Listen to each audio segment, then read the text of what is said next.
خوش نصیب ہیں وہ لوگ کہ جن پر آسمان سے رحمت کے فرشتے اللہ ذوالجلال نازل فرماتے ہیں، اور بد نصیب بدبخت ہیں وہ لوگ کہ جن پر یہ فرشتے اللہ کا عذاب لے کر نازل ہوتے ہیں، جن پر اللہ کی لعنتیں، فرشتوں کی لعنتیں برستی ہیں۔ اور کچھ ایسے اعمال ہیں، ایسی نیکیاں ہیں کہ جن نیک اعمال کی وجہ سے، نیکیوں کی وجہ سے اللہ ذوالجلال اپنے بندوں کی حوصلہ افزائی کرنے کے لیے، پذیرائی کرنے کے لیے اللہ اپنے بندوں کو VIP پروٹوکول عطا فرماتے ہیں۔ تو کچھ ایسے گناہ ہیں، ایسے جرائم ہیں، ایسے گناہ ہیں کہ جن گناہوں کی وجہ سے اللہ ذوالجلال کی لعنتیں، اللہ کے فرشتوں کی لعنتیں اور اللہ کا عذاب ان بندوں پر نازل ہوتا ہے۔ اور فرشتوں کا اترنا، خدا کی قسم، یہ کوئی معمولی بات نہیں۔ یہ جن بندوں پر اللہ کے رحمت کے فرشتے نازل ہوتے ہیں ان کے لیے بڑی خوش نصیبی کی بات ہے، بڑی فخر کی بات ہے، بڑی خوش قسمتی کی بات ہے، ان بندوں کے لیے بڑی سعادت کی بات ہے۔ اللہ ذوالجلال نے ایسے کئی اعمال، نیکیاں رکھی ہیں کہ جن نیک اعمال کی وجہ سے اللہ اپنے بندوں کی حوصلہ افزائی کرنے کے لیے اپنے بندوں کو VIP پروٹوکول عطا فرماتے ہیں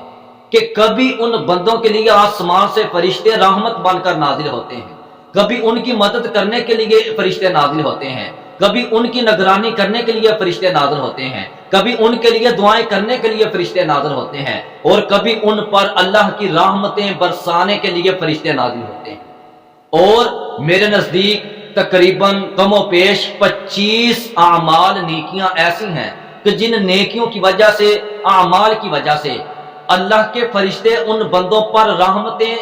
نازل کرتے ہیں، اللہ کے فرشتے ان بندوں کے لیے دعائیں کرتے ہیں۔ کبھی تم اپنے کسی دوست کی عدم موجودگی میں ان کے لیے دعا کرو تو فرشتے آپ کے لیے دعا کریں گے۔ آپ کسی نیک انسان کی مہمان نوازی کرو تو اللہ کے نیک معصوم ہستیاں، ملائکہ آپ کے لیے دعا کریں گی۔ اور اسی طرح اگر آپ طہارت اختیار کرتے ہیں، باوضو رہنا پسند کرتے ہیں، پاک رہتے ہیں، تو یہ فرشتے آپ سے بڑی محبت کرتے ہیں، آپ سے بڑا پیار کرتے ہیں، آپ کے بڑے قریب ہوتے ہیں، آپ کے لیے دعائیں مانگتے ہیں۔ اور اسی طرح اگر آپ آیت الکرسی پڑھ کر سوتے ہیں تو یہ فرشتے،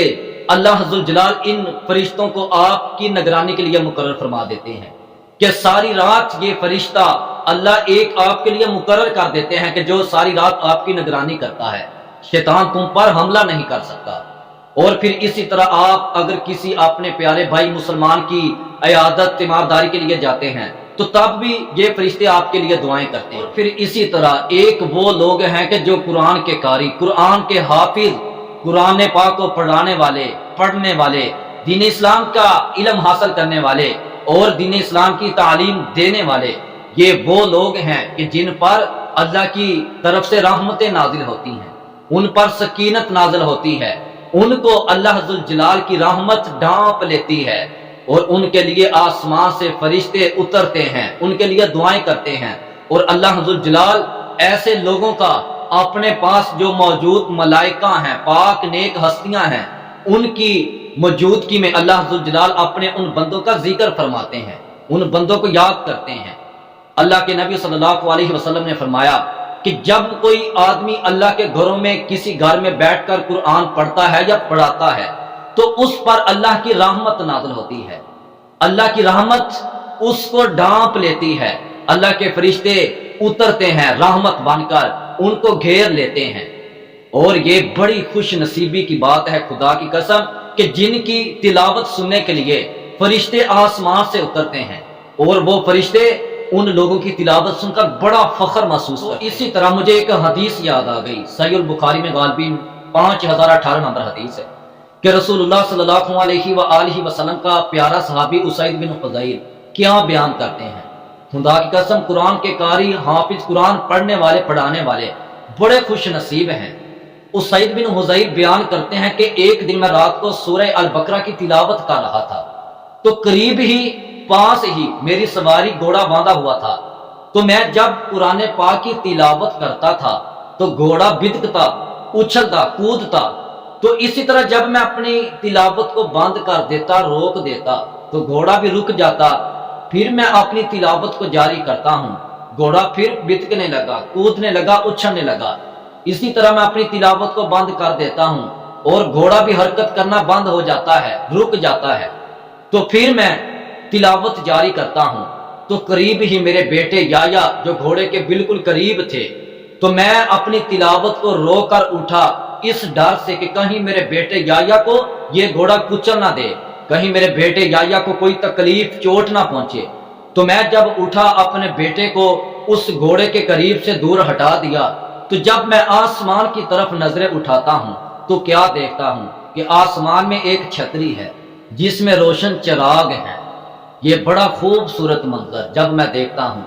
تو صبح ہوتی ہے، اللہ کے رسول صلی اللہ علیہ وسلم کو یہ سارا واقعہ بیان کرتا ہوں، سناتا ہوں۔ اللہ کے رسول صلی اللہ علیہ وسلم نے فرمایا، اے میرے پیارے اسید بن حضیر، تو نے اپنی تلاوت کو کیوں روک دیا؟ تجھے چاہیے تھا کہ تو رات بھر قرآن پاک کی تلاوت جاری رکھتا۔ تو اسید بن حضیر بیان کرتے ہیں کہ اے اللہ کے رسول، میں تو اس ڈر سے اپنی تلاوت کو روکا اٹھا کہ کہیں میرے بیٹے یایا کو میرا گھوڑا کچل نہ دے۔ تو اللہ کے رسول صلی اللہ علیہ وسلم فرماتے ہیں، اے میرے پیارے اسید بن حضیر، تجھے معلوم ہے کہ یہ جو منظر تو نے دیکھا یہ کیا تھا؟ اسید بن حضیر کہنے لگے، اے اللہ کے رسول مجھے تو نہیں معلوم۔ تو اللہ کے رسول فرماتے ہیں، اے میرے پیارے، یہ آسمان سے اللہ کی طرف سے فرشتے اترے، یہ فرشتے تھے کہ جو تیری آواز سننے کے لیے تیرے قریب ہو رہے تھے۔ اے اسید بن حضیر، اگر تو رات بھر تلاوت کو جاری رکھتا تو شاید کہ صبح اور لوگ بھی یہ منظر دیکھ لیتے، کیونکہ قرآن جب پڑھا جاتا ہے، قرآن پڑھنے والے، پڑھانے والے، ان کی تلاوت کو سننے کے لیے آسمان سے فرشتے نازل ہوتے ہیں۔ آپ کبھی بھی دل کی گہرائیوں میں اتر کر غور سے، مکمل خاموشی کے ساتھ، بڑی عقیدت خلوص کے ساتھ اللہ کو خوش کرنے کے لیے جب اس قرآن کی گہرائی میں اتر کر اس قرآن پر مکمل غور کریں گے تو آپ پر اللہ کی طرف سے رحمت نازل ہوگی، سکینت نازل ہوگی، اللہ کی رحمت آپ کو ڈھانپ لیتی ہے۔